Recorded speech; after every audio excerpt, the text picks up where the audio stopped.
Welcome, Secret Ingredient Cooking, Christmas Cookie Edition. We're going to start with a true classic, Spritz cookies. And what I have here is a letter from February 6th, 1980. It is from my grandma. I had just moved up in January to Grand Rapids and was on my own for the first time. And so grandma's writing, "Dear John, is it as cold there as it is here? It's just 25. I sure miss our nice spring weather we had for so long. But we do have to have winter soon, otherwise it will be too late and everything will be bad for the fruit again. So those late frosts killing the fruit.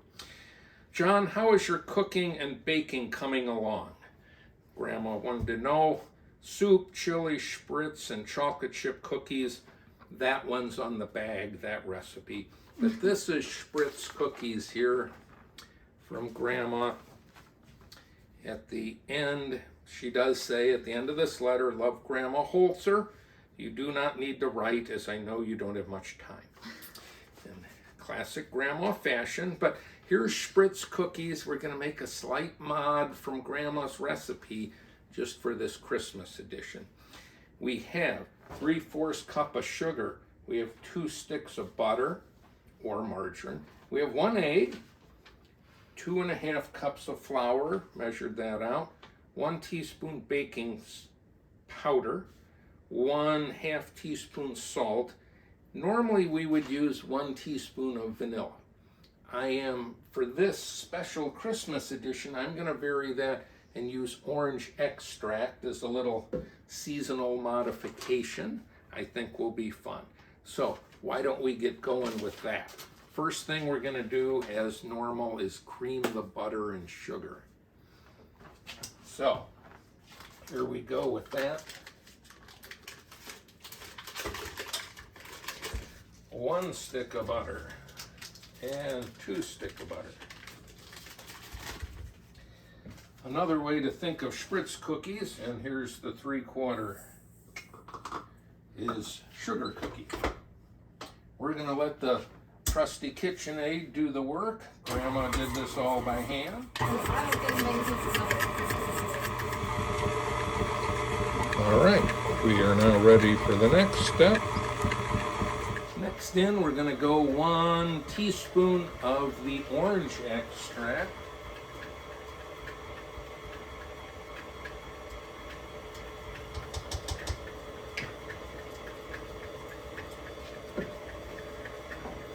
Wow, smells like oranges already. Got 1 egg.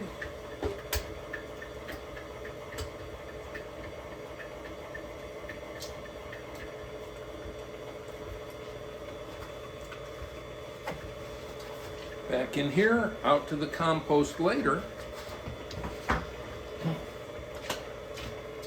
And now,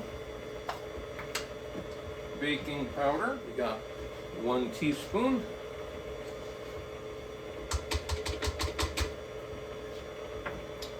In goes the flour. 2½ cups.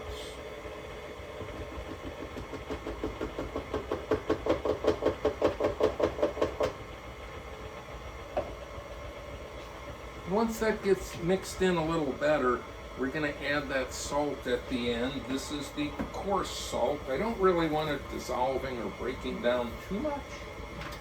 So we got that 1/2 teaspoon of that we're getting ready to put in here.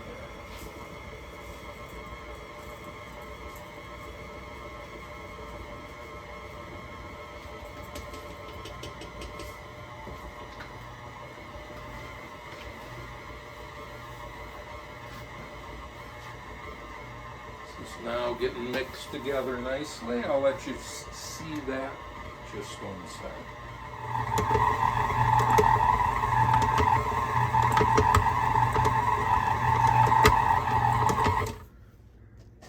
Okay, we now have a nice mixture. It is going to be something, we're going to be making press cookies with this in different shapes. And we are about ready to get going on that. By the way, now that we got all the ingredients in except one, the secret ingredient, love. We're gonna add that, we're gonna mix it around. Now we're ready to bake some cookies. What we're gonna be doing here is we got the cookie press. We're gonna just make a couple of these shapes. Next thing up, we're gonna start loading the press in with everything. And then we will come back after that.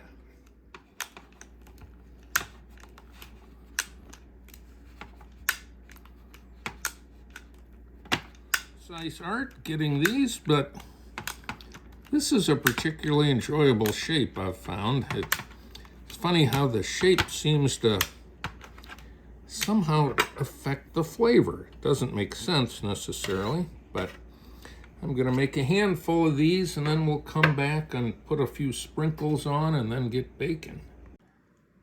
Okay, we're ready to go in for 7 to 8 minutes at 400 degrees. Okay, it's kind of fun to have some random lengths too. You can make different lengths and just some of them you do short, some will do a little long.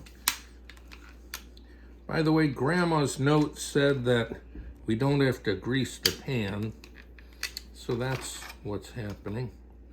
If they break apart, well, I guess that's okay too. Let me get one long one.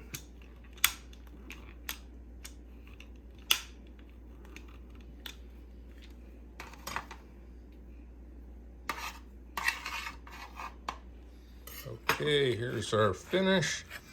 Everyone has their different degree of brownness they like. This has a little around the edge here. And you can see the ungreased pan, it's no trouble moving them on and off because there's so much butter in the cookie, right? They kind of are self-greasing. So there's our first shape all done and ready for eating.